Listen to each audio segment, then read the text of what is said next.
What most Americans still haven't really come to terms with is that the FBI has been a criminal operation for a long time. In fact, Robert Mueller refused to allow Congress to interrogate FBI informants who had been inside terror cells before 9/11. Hey, friends of SGT Report, thank you so much for tuning in once again. I'm very gratified to have back on the line our good friend Harley Schlanger from LaRouche PAC. And guys, I do want to thank my Patreons so much for your support. You're making a huge difference for us.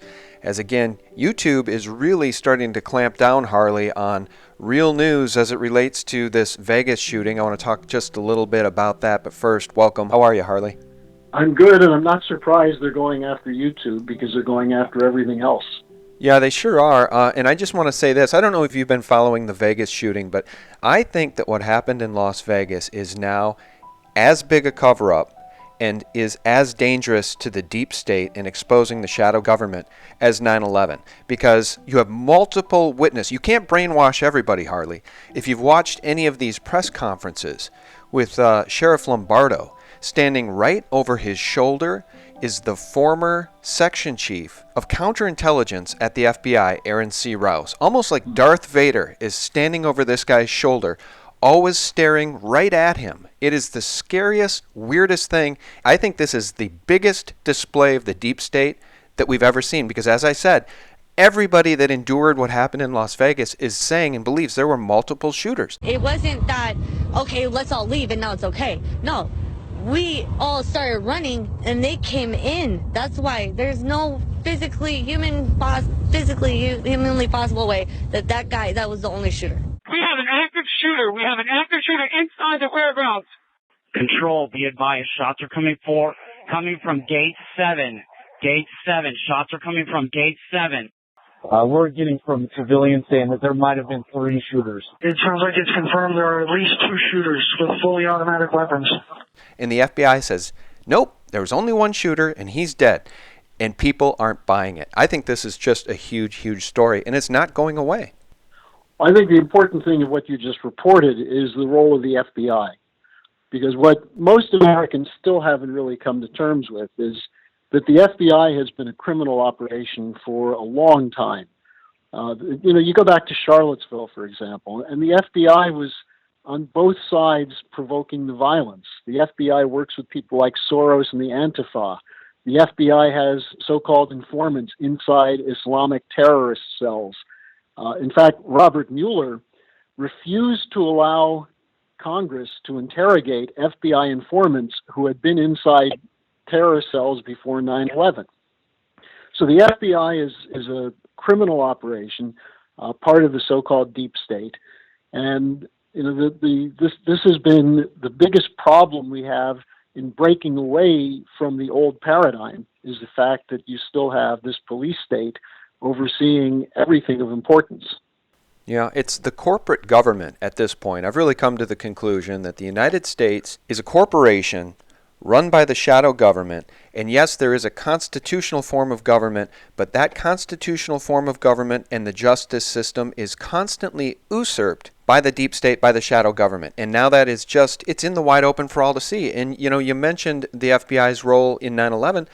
We also have to mention the role of Chertoff, who sent the dancing Israelis back to Israel, who then openly admitted on a talk show, our purpose was to document the event. And now in this case, we're hearing rumors that the whole goal of what happened in Las Vegas is to roll out more of those invasive body scanners, as we've seen roll out in the airports post 9/11, into Vegas casinos and then across the country, all in the name of security, all in the name of enriching the same people that were enriched after 9/11. We're just so sick and tired of it in this country, Harley. It just feels like we're a captured people.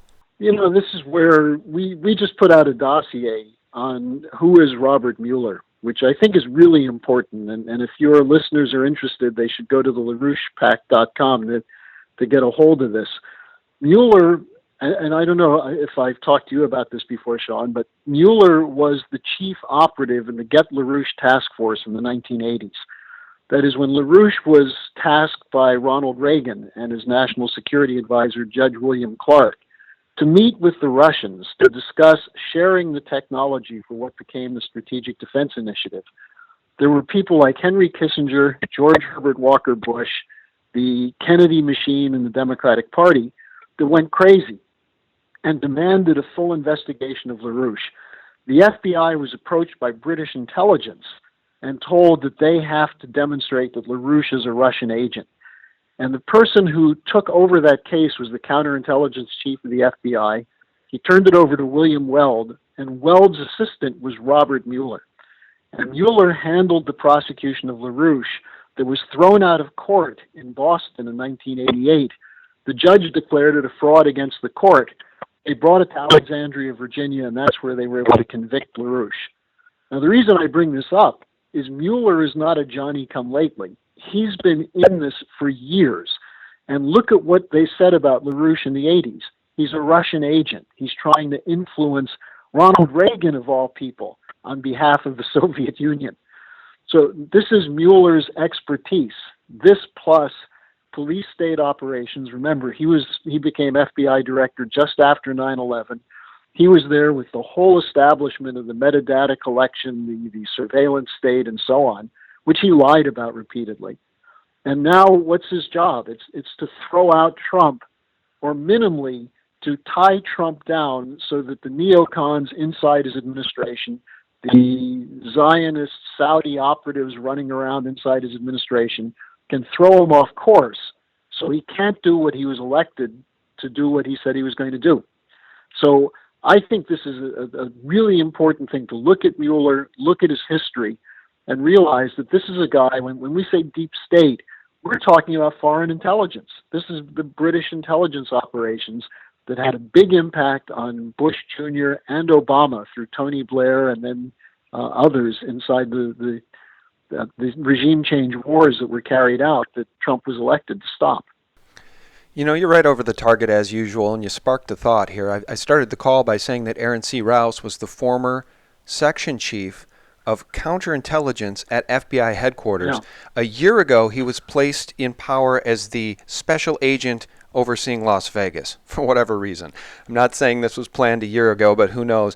I just want to say, though, guys, the section chief of counterintelligence at the FBI, his job is to find spies. His job is to prevent foreign intelligence from circumventing the laws of the United States and spying on us. And in this case of Las Vegas, it now feels like he's protecting the very same people that pulled this off. And I'm going to quote, and I've taken heat for quoting Robert David Steele because people say he's a disinfo agent, he's ex-CIA, but he said right out of the gate, a couple days after this thing happened, Las Vegas is absolutely a false flag event. Whether people died or not, this has been concocted by the Ziocons, by the deep state. And it's sure feeling that way to me, Harley. So, you know, we don't have to beat the Vegas thing to death because everybody in alt media is covering it. I've been covering it. And it's taken me off task from covering other very important issues. So what do you see happening in the world that maybe we haven't been talking about for a week or two since this Vegas slaughter happened? Well, let me just mention one other thing about Robert Mueller, because former U.S. Senator Bob Graham of Florida, who's the one whose report on the Saudi role and the Saudi involvement in international terrorism was suppressed by Bush and then Obama, Graham said of Mueller, he wasn't just engaged in a cover-up, but aggressive deception.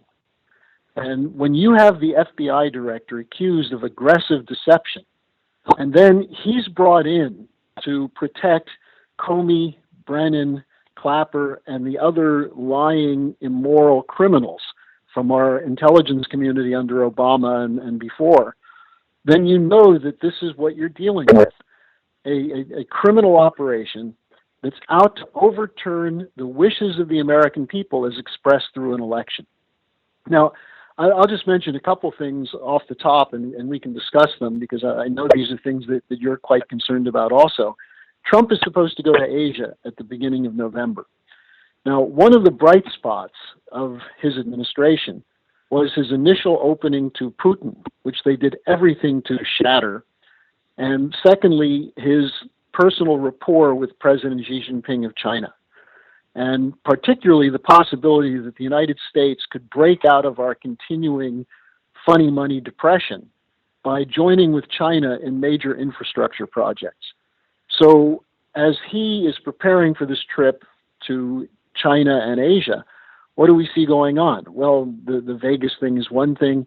You have all this hubbub coming up about Hezbollah and Iran. Where does that come from? That comes from the Israeli and Saudi operations to try to control the administration and control U.S. policy, not just in the Mideast, but internationally. Now, the other thing I want to say about that, which many people are probably missing because it's never covered, is that there actually has been a dramatic change in the on-the-ground political strategic relations in the Middle East because of the Russian intervention into Syria. I'm sure you saw King Solomon's trip to meet with Putin. And that has so many implications in terms of oil relations, in terms of the prospects of moving away from a dollar system into some kind of yuan, gold, basket of currencies that would be based on these new arrangements. But also, Putin said he's trying to mediate between the Saudis and the Iranians. What could scare people like Netanyahu more, and the Netanyahu flunkies who surround Trump, more than the prospect that the Russians could bring together the Saudis and the Iranians? Now, I have no real trust in the Saudis, but if that could be done, we could see not only an end to terrorism in the Middle East, but an end to the geopolitical games that have held the world captive to this petrodollar central bank fraud that's gone on going back to 1971. Yeah, and the world would like to see that petrodollar fraud come to an end because it would mean the end of these imperialist wars of hegemony, right? This overreach of the military. Exactly. It's not our military anymore, though, and I want to make that clear because I sound very anti-government, but I'm anti-shadow government. I'm pro-Constitution, and our military has been usurped and captured by this neocon entity that continues to thrust us into wars the American people want nothing to do with, Harley. And that's what 9/11 was all about, right? No, you're absolutely right. And I think it's important because we're seeing now reports not just coming from Russia, but from other countries that the U.S., and by U.S. they're somewhat vague, but the U.S. is continuing to provide weapons to Syrian so-called rebels, including terrorists. Now, I agree with you. This is probably not being done by Trump. But you have so many different operations that have been set afoot by the privatization of the military, privatization of intelligence, that's what we're seeing. These Blackstone, or I can't remember, BlackRock, I guess. These kinds of private mercenary armies that have huge amounts of money, a lot of it drug money that's been laundered, money to move arms, to move soldiers. And this is a continuation of the terrorist fight that's going on in the Middle East. Now, the Russians did a pretty good job, and from all the reports I have, there was real coordination going on between the U.S. military and the Russians out of Amman, Jordan. But that's threatened now by these new reports that show U.S. weapons being offloaded into the hands of ISIS and Al-Qaeda forces in Syria and Iraq. You know, let me jump in and say something. It may be a bit of a right turn, but I think it helps us understand how if Trump, because didn't Trump just recently order the CIA out of Syria? Didn't he just order the end of arming the rebels? But now you say it may be happening anyway, and I just want to share this with folks. Last night I watched Stephen Greer's new documentary called Unacknowledged. You can watch it on Netflix. It's very, very good. I really enjoyed it. And in that documentary, about UFOs and hidden technology and breakaway civilizations and the deep state and the skunk works and all the stuff that goes on that's black book, black projects. It's in that movie, and it makes a lot of sense because there's been president after president, there's been CIA directors even who have asked for documentation of things. You know, this Harley, this phone of mine, do you believe this? This iPhone, as we're having this conversation, guys, I'm not even going to edit this out. We're having a conversation right now, and I have this stupid iPhone sitting here next to me, and it's now on its own. Let me read this to you.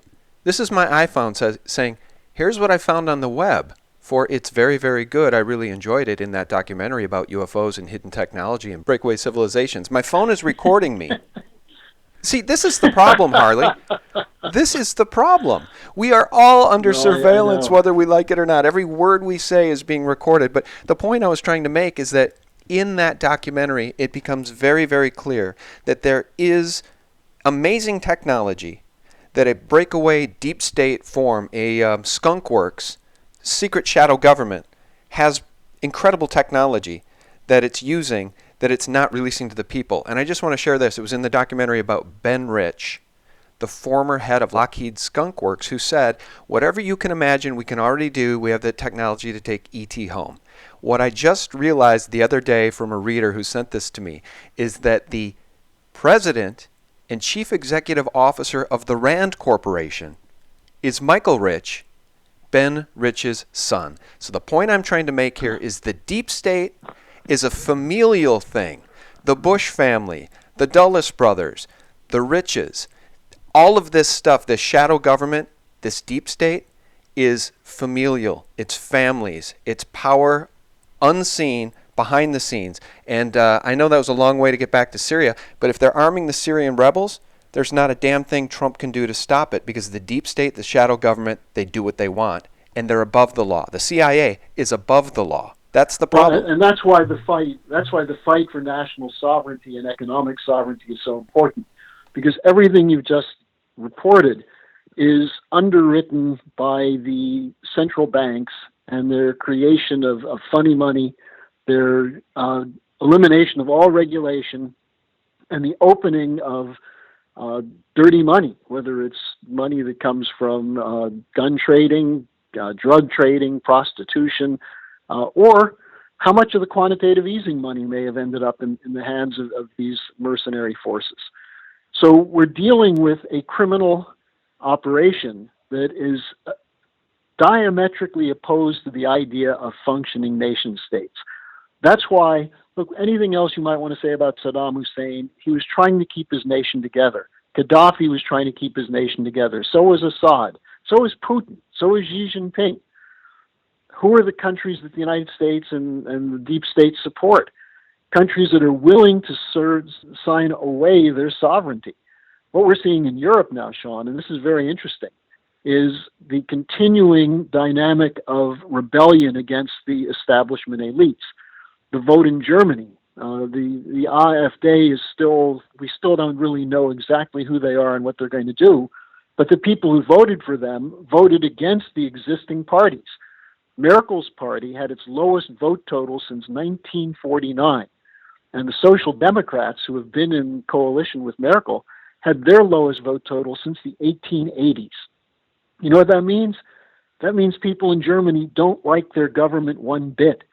The Macron election, now Macron is a phony, but he got elected by people who voted against all the establishment parties. That's what put Trump in the White House. Now, we know, therefore, that as you were just saying, people don't like this. We don't like permanent wars. We don't like being told we're not rich because we're stupid or lazy or ignorant. You know, they just gave the Nobel Prize for Economics to this fraud, Richard Thaler, whose theory is that people are inherently irrational and make bad choices, and you need some force outside of them to nudge them in the right direction. You know, whether it's the nanny state or a top-down authoritarian Orwellian dictatorship, that's how the elite think. And people don't like it, but they still haven't broken from it. And we're watching as the president is being pulled in many different directions. I don't think he really knows what he's up against yet. People who've tried to tell him have been forced out. They have cut him off from some of the people who were important during his campaign.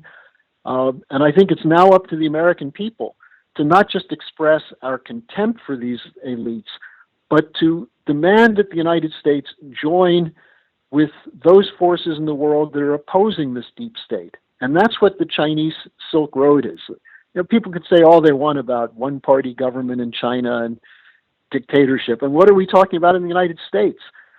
The Chinese are at least investing in something that adds value to the economy and helps the people of their country. Whereas in this country, it's the other way around. The people are being destroyed and lied to, and the flow of funds ends up in the hands of the same 1% at the top who control this apparatus. Yeah, and we'll come full circle here at the end of the call. I want to read just a few passages from an article, but before we do that, I wanted to ask you about North Korea. Now, you probably saw that clip of Trump the other day saying, "This is the calm before the storm." And everybody wondered what that meant. I immediately thought he was probably talking about North Korea because he's been such a rabble-rouser as it relates to North Korea. I mean, really, off the hinge. Yeah. He's off the hinge as far as Yeah. I'm concerned, because North Korea has not been Yeah. a real problem for the United States for decades. What are we really talking about here? And why is he doing this? Is he being forced to do this? Because I think there's much, much bigger problems on planet Earth than North Korea being an immediate threat to the United States, Harley. There's something bigger at play here. Well, with the risk of sounding somewhat off the wall myself, I would say that Kim Jong-un has shown a certain amount of rationality by maintaining a nuclear program, because every nation that we've targeted that was developing nuclear weapons, when they gave them up, we went in and invaded and killed the leader and carried out a regime change and wrecked the country. Now, North Korea is a not very good place. But you're not going to change them by threatening them. And this is where we saw the schizophrenia, let's say, of the Trump administration when he spoke at the United Nations, where the first part of his speech was beautiful. It was about how we don't tell other people what to do. We don't believe in regime change. We have our system, we have our constitution, and we're willing to work with any other people as long as they respect our constitution, and we'll work with them. And then he laid out the case for regime change in 5 or 6 nations. So I don't know if he can see that that's schizophrenic, but I think that there's someone in there, probably a group of people, maybe around McMaster, maybe Jared Kushner has that much pull, but I doubt it. He seems like quite a lightweight, just someone who's being used by others. But there's a grouping in there. Probably Mnuchin is a part of it, the Goldman Sachs guy, Gary Cohn, who are pushing Trump, pushing his buttons to get him to sound off on North Korea, sound off on Iran right now, while at the same time there's some things he's doing that are quite interesting and good.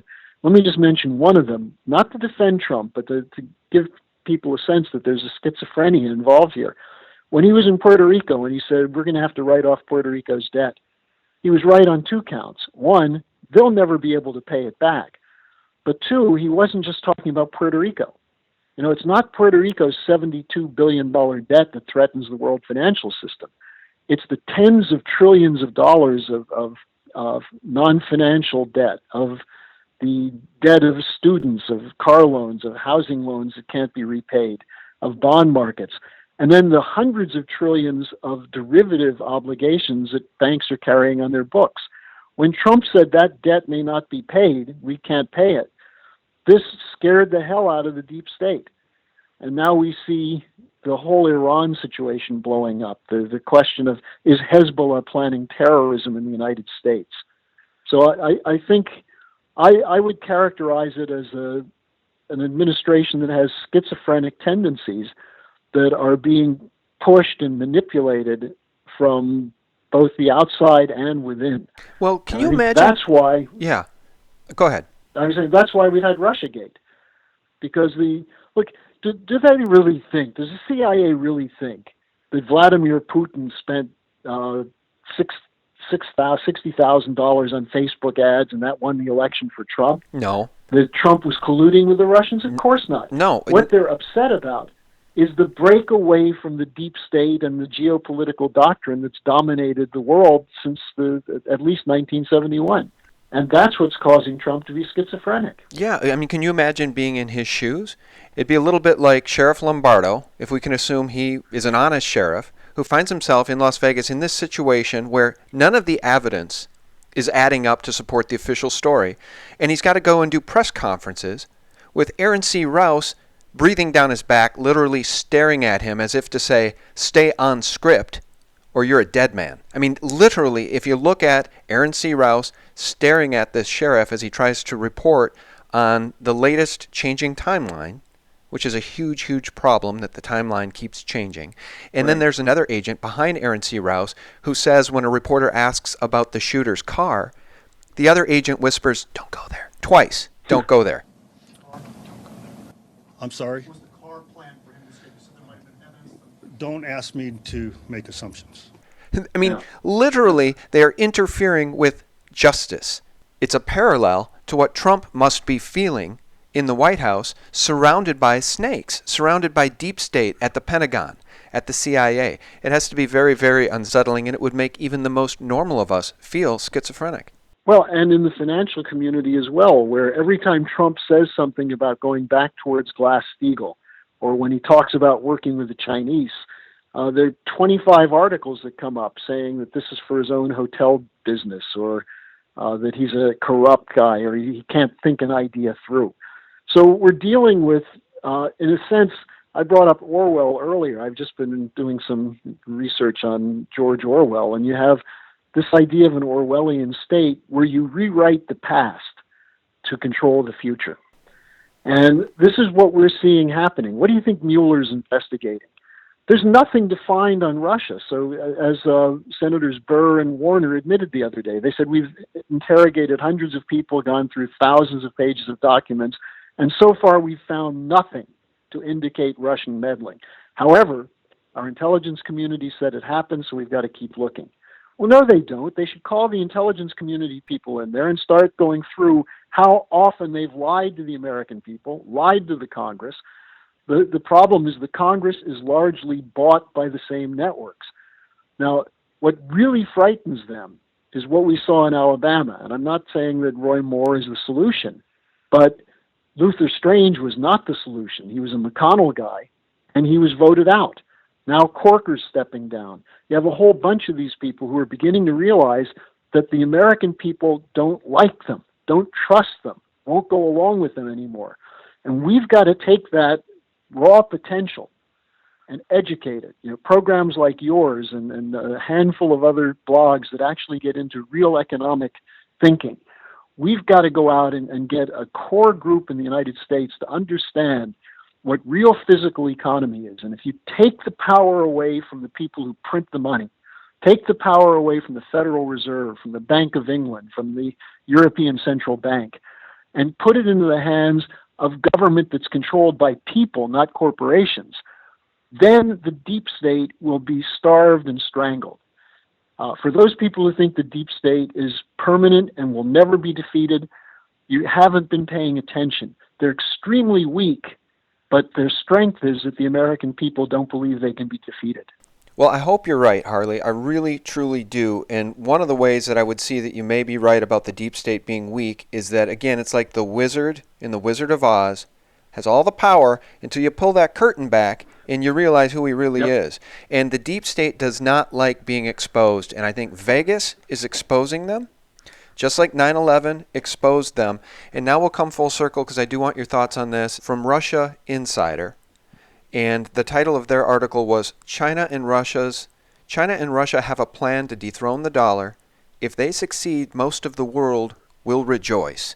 And we sort of talked about this earlier in the call, Harley, about the end of U.S. hegemony. But let me just read this 4 paragraphs to you. It's the highlights of the article, and I would really like your thoughts on it and what it means for us as Americans in our future. In recent years, it has become clear to many nations opposing Washington that the only way to adequately contain the fallout from the collapsing U.S. empire is to progressively abandon the dollar. This serves to limit Washington's capacity for military spending by creating the necessary alternative tools in the financial and economic realms that will eliminate Washington's dominance. This is essential in the Russo-Sino-Iranian strategy to unite Eurasia and thereby render the U.S. irrelevant. De-dollarization for Beijing, Moscow, and Tehran has become a strategic priority. Eliminating the unlimited spending capacity of the Fed and the American economy means limiting U.S. imperialist expansion and diminishing global destabilization. That last sentence, Harley, is so powerful. Diminishing global destabilization. Guys, you may not know it living in this country, but the rest of the world is blaming us for what's happening globally in terms of destabilization. Harley, your thoughts on any of that? I think I agree with most of those thoughts. Look, I'm here in Europe, and I'm watching the Europeans trying to decide if they're going to stick with the what from here is a London, Wall Street, Washington consensus. And you know what you have is a rebellion against that in the West. But as you point out, in Eurasia, they're already building new structures. Now imagine, you talked about Russia, China, and Iran, or the article did. Imagine including India with that, Egypt, and possibly Saudi Arabia. We're talking about what's left in the West is a broken down economic system, a broken down physical economy. You look at the United States now from the outside and you realize the infrastructure problems in the United States are far worse than they've been at any time in the last century. We don't have railroads that work. We don't have airports that function. We can't protect our cities from flooding. Whereas the rest of the world is moving in a different direction, investing in physical infrastructure, in physical economy, in developing new technologies, educating the youth instead of drugging them and sticking them on their cell phones to be entertained 24 hours a day. The world is shifting. There's what Mrs. LaRouche calls a new economic paradigm coming into existence. Now, we could join that. The United States could be a part of it. And if you put together a U.S., Russia, China alliance, then that would change everything. But that means we have to take our country, the United States, back from this gang of criminals and swindlers. And that's a hard fight. But I agree with what you were saying on 2 points. If people know who they're fighting and know that there are others fighting, then we will be strengthened. And if they know there's already an alternative being put together internationally, that can help as well. In a sense, what we've been calling recently the spirit of the New Silk Road. That's got to catch on in America. And I would encourage people to go to our website, LaRouchePAC.com. And if people want to be in touch with me on this, I am writing an article every week right now, and I'm happy to send out the latest article if people are interested. You can contact me directly at harleysch@gmail.com. So that's harleysch@gmail.com. But we've got to pool our efforts. And one of the reasons I appreciate you so much, Sean, and I'm always willing to come on and talk with you, is that I know your listeners out there, in spite of sometimes being cynical and demoralized, do want to change. They want to change the world. And I think now we have no choice to do it, because if we don't, this deep state will push us into a war which will probably be a nuclear war with Russia. Guys, you should check out LaRouchePAC.com and try to find that publication, that article they wrote called Who is Robert Mueller? That is on the website, correct? Yes, it's actually called Robert Mueller is an Amoral Legal Assassin. An even better title.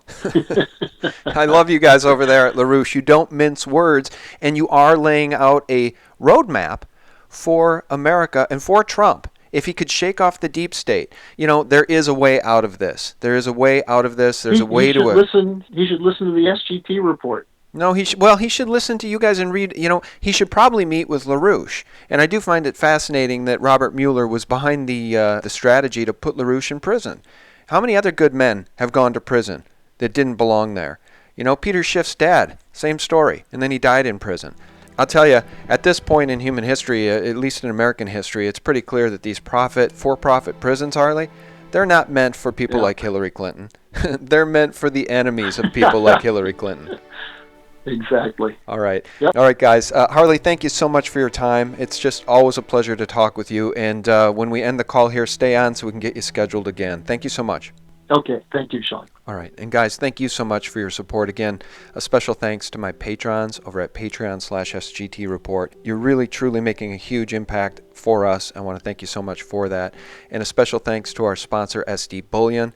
If you guys want to get some physical silver and gold, visit sdbullion.com, or better yet, click at the ad for sdbullion.com at the top of SGT Report. It'll take you directly there. They're great guys, and I really appreciate their support. Thank you so much for listening. And for real news 24/7, visit us at sgtreport.com. God bless. There is no conspiracy between the FBI, between LVMPD, and the MGM. Nobody is attempting to hide anything.